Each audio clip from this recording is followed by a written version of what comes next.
Just talk to T-Bone to enter the level. And you want to ensure that the player 2 controller and Zap are still prepared. This time, specifically Zap, not just any Skylander. You do need Zap. Any water Skylander does work, but we use Zap. We want to continue. You'll just roll along the path, and then over the pressure plate, and then rotate the crystal 4 times. And then you'll push the crystal into place.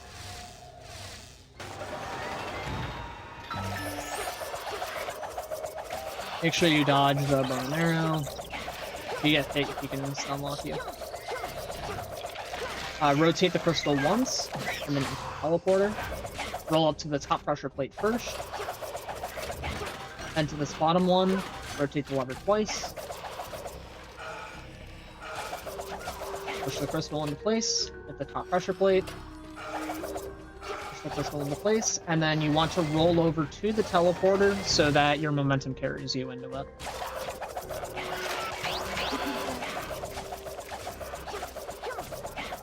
After that, you'll roll over here.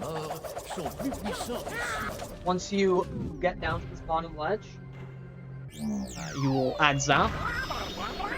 Once you get down to the ledge, you'll move Zap into the whirlpool. And the moment you spawn in the next area, you can take Zap off and get rid of the player 2 controller. Not done with player 2. Only that first. Anything? Just roll along the path. With these rotating floors, you want to go on the side that they are rotating. So, for example, this one's rotating clockwise, so I want to be on the left side of it. So, as it's I'm like, if it's rotating like this, you know, you want to go along the rotation. So, if I can just do a quick side by side, you can see that I get a little bit of a boost. Very slight right there. I'm walking back and forth like this, whereas I walk forward like this, versus getting slowed down like this. So, just a helpful note throughout. We'll come on the bottom side first to destroy that, then the Gargantula, then the other two. The spider pods. You'll tackle the bone and arrow that's in the bottom right corner first, and then the other two. Ideally, they stay clumped together, but if the one just kind of rolls off to the side, you can roll over to it first, then the Shadow Knight. Then you'll just roll along the path, onto the pressure plates. That one. Go along the top side to hit this block, push it into place. You do not need to go for a snapback on the last one because it'll automatically trigger the cutscene, so there's no time to be saved from actually getting it. Purely for fun. Okay. Then you'll roll to correctly. Back pressure plate. You'll go over to the right Gargantula first, and ideally not roll into the Moon Widow. And then you'll take on the left one, and then the left pod. Did I actually explain? Did I do this wrong because I was not paying attention? I did do it wrong. So what you actually want to do, because I did it slightly incorrectly, is you take on the right Spider Spitter. That's what they're called. The right Spider Spitter first. As you roll into this area, you'll attack this, then into the right Gargantula, and then you'll make your way back. This is to A, it just kind of routes out better, but B, the Moon Widow that's here, excuse me, you won't really be in the way of it because you're going kind of around it rather than through it. And then on your way back, you'll kill these in the order that I did show. And on your way back, you want to get the Moon Widow. To this section, you want to try to not get hit. Use the floors to your advantage if you can. You can get stuck in a corner if you are not careful, so maybe take that corner wide, I guess. You'll roll over here and you'll attack the Shadow Knights. You'll go in the center of them, and then you'll attack the Moon Widows, just because they're positioned in a good spot. You'll come over to the Moon Widow first, and then you'll attack the enemies that are on the top, and then roll your way to the bottom. and then focus. You kill the Moon Widow first because it's really annoying in that section, and it just works out that way better. Stay rolling in the middle through that hallway, and just so you don't get blocked by these Shadow Knights. What you want to do for the maze is you just want to follow it as I'm doing it.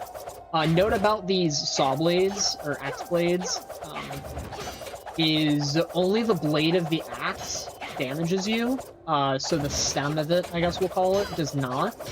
So you can roll through it freely. You just want to make sure that you don't have to double back on hitting any of these pressure plates. This one right here is pretty easy to accidentally hit, but other than that, it's not too bad of a section. Just keep your rolls tight, don't get hit, or try not to. And again, just to show the saw blade, you can kind of, let me do it on this one. You can just go through the stem, because the blade doesn't, only the blade actually hits you. After that, you'll just roll over to the Shadow Knights, you'll kill them as they're clumped together. I don't know how you didn't die. And then the bonus. And then you'll just roll to the center of the floor to the boss fight. You'll start by rolling twice up to Ghost Roaster, and then you'll spam standard attacks into him.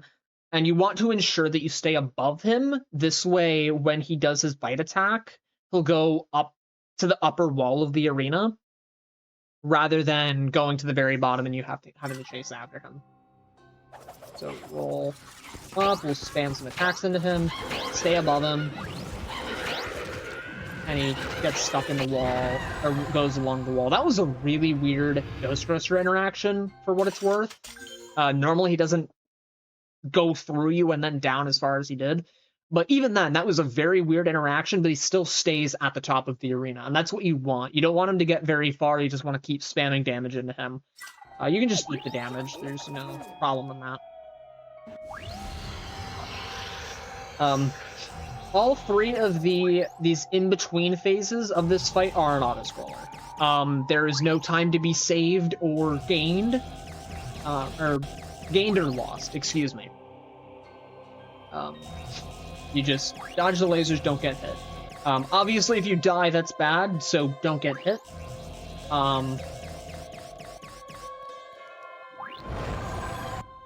In the first section, the position and angles of all the lasers are the same, except at the very end, where they will spiral around the top trying to hit you.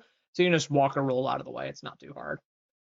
For Chop Chop, it's really easy. Just roll up in them and spam attacks.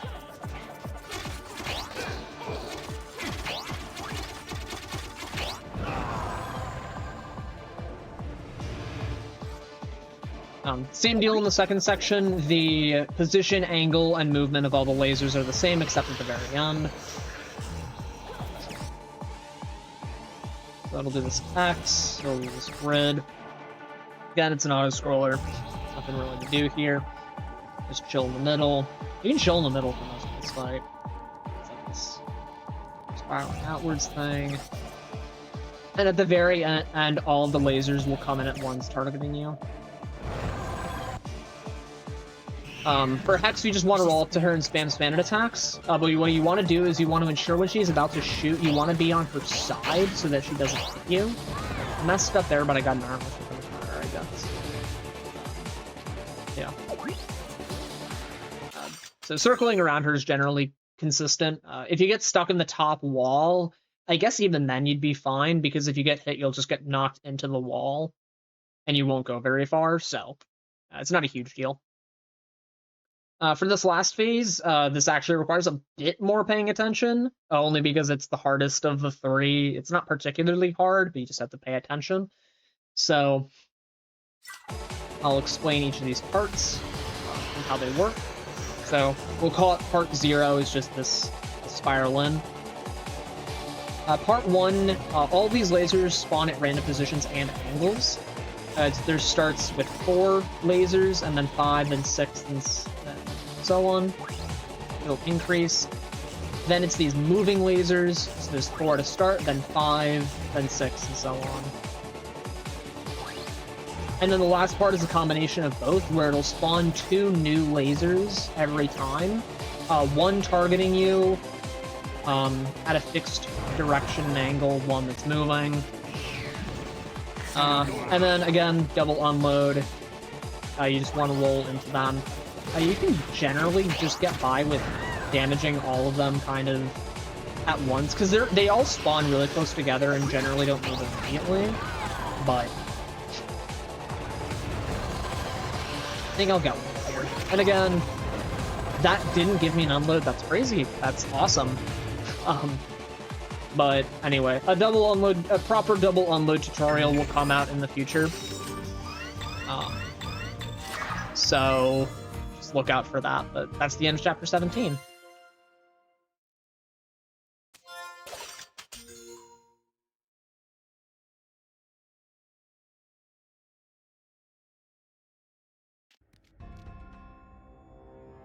Les Skylanders liés à l'eau sont plus puissants ici.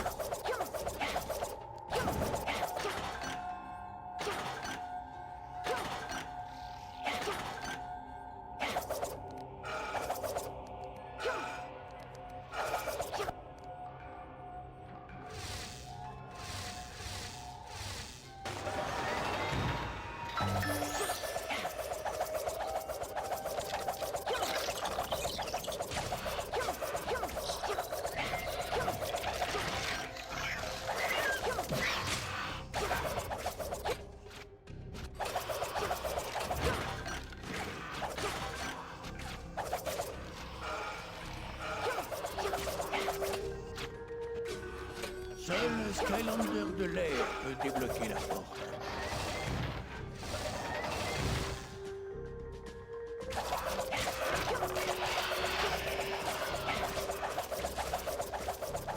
Les Skylanders liés à la mort sont plus puissants ici.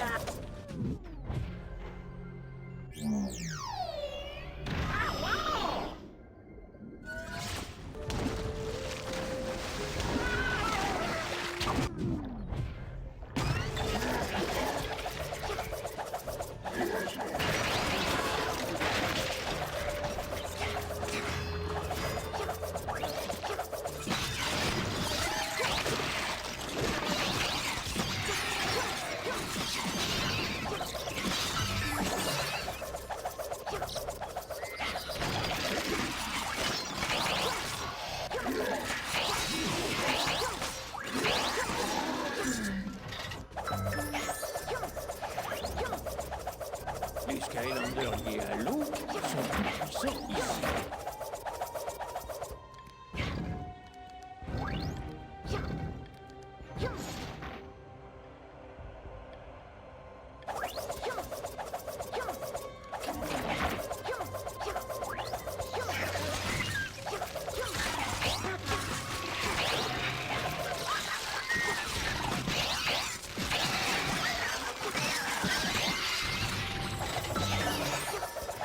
Les Skylanders liés à la mort sont plus puissants ici.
Je coupe tout en petits morceaux.